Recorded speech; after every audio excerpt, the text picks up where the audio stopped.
Yesus itu sering dialamatkan sama teman-teman di Muslim. Oh, Yesus itu hanya utusan, jadi bukan Tuhan. Nah, tentu kita mesti tahu nih, kita mesti paham dulu makna utusan itu apa, biar kita bisa menjawab nih. Sebelum kita sampai ke mengerti tentang makna utusan, kita lihat dulu tuh Yohanes 17 ayat 3 bagaimana bunyinya. Demikianlah firman Tuhan. Inilah hidup yang kekal itu, yaitu bahwa mengenal Engkau, satu-satunya Allah yang benar, dan mengenal Yesus Kristus yang telah Engkau. Di sini ini adalah konteksnya Yesus berdoa kepada Bapa untuk murid-muridnya. Konteks Yohanes tadi yang kalian baca itu tadi kan konteks Yohanes pasal 17 itu semuanya tiganya. Semuanya doa Yesus kepada Bapa untuk murid-muridnya, kan untuk dalam rangka pemberitaan Injil. Mereka tuh dipersiapkan dan pada saatnya gereja itu, gereja mula-mula kita pertama itu para murid. Itulah sebagai batu ininya, batu karangnya, pemimpinnya. Nah, yang kedua, poin kedua, konteks yang nomor 2, Yesus mempersiapkan murid-muridnya untuk satu dan Injil. Itu ayat ini membuktikan keilahian Yesus. Misalnya kalian nanti ketemu sama orang Muslim, Yesus itu hanya utusan. Sebenarnya di ayat 17 itu pun tidak disebut aku hanyalah utusan. Tidak pernah Yesus menyatakan seperti itu. Aku diutus. Seakan-akan utusan itu hanya itu tuh bukan, itu adalah diksi atau kata-kata yang dilontarkan oleh pihak Muslim itu sendiri.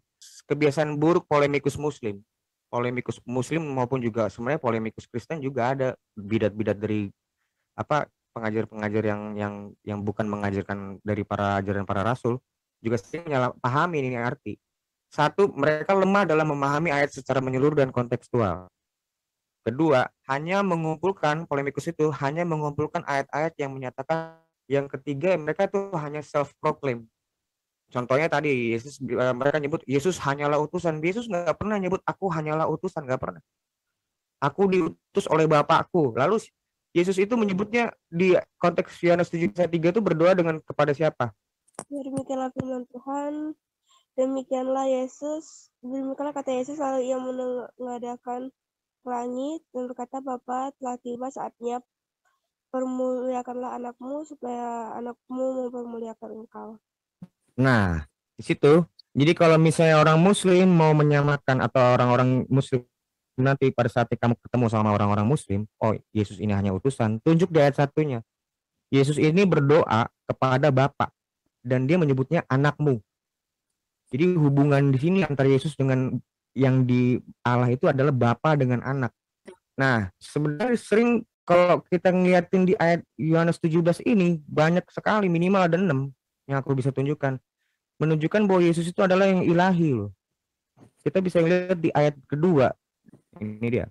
Teman-teman Muslim, polemikus Muslim sering nggak ngutip ini ayat di atasnya.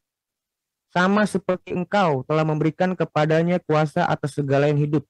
Ini menunjuk pada Bapa kan. Demikian pula ia itu adalah anak. Ia akan memberikan hidup kekal kepada semua yang telah engkau berikan kepada si anak. Ini maksud ayat yang keduanya. Jelas di sini Yesus menyamakan dia dengan Allah, sama seperti engkau. Padahal kita tahu bahwa tidak ada yang serupa dengan dia, toh. Itu di ayat 2-nya. Kita lihat selanjutnya di ayat 5. Oleh sebab itu ya Bapa, nggak disebut. Oleh sebab itu ya Allah Subhanahu wa taala, nggak pernah disebut. Oleh sebab itu ya Bapa, permuliakan aku padamu sendiri dengan kemuliaan yang kumiliki di hadiratmu sebelum dunia ini ada. Bayangkan. Bukan cuma aku ada sebelum Abraham ada, enggak. Sebelum dunia ini ada, dia sudah berada di dalam hadirat Bapa. Sebagai apa? Sebagai firman. Iya, firman itu kan anak kan. Kemarin kita bahas tentang anak Allah tuh, makna anak Allah. Sebagai firman itulah. Makanya Yesus berbicara seperti ini sebelum dunia ada. Jadi next time kalau kamu, terutama juga buat teman-teman Muslim, teman-teman Kristen apologet, Yesus itu ada sebelum dunia ini ada. Jadi jangan cuma hanya terpatok sama perkataan Yesus di ayat lain yang menyatakan aku ada sebelum Abraham ada. Itu konteksnya yang lagi membahas tentang Bapak Abraham. Tapi ini Yesus lebih dari itu. Menyebutkan sebelum dunia ini ada, dia sudah berada di dalam hadirat Bapa, yaitu sebagai firman.